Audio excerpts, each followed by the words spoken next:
Ассаламу алейкум, бародаро, хуаро, подписчиков.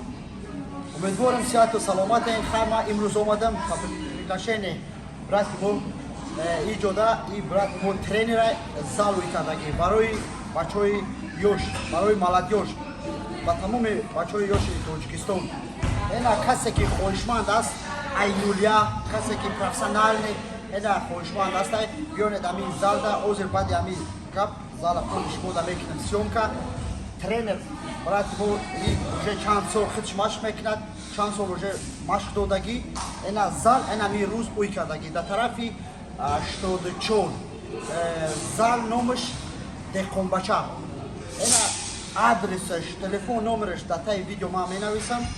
Касе ки хоҳишманд аст, ай 0 то 40-50 сола меояд, короче дар инҷо машқ кунед. Так что ба фикрам зал ека қиматам нест. Дар любой зал пул метиҳам, бепул ягонҷо оли туалета бепул неста. Так что брати мо шуморо чӣ мекунад? Машқ метиҳад, номерои ҳамин брата дар таи видео мемонам. Чизе нофаҳмӣ аста ба ҳамин брат муроҷиат кунед, и шумо дар хушрӯ бо объяснить мекунад.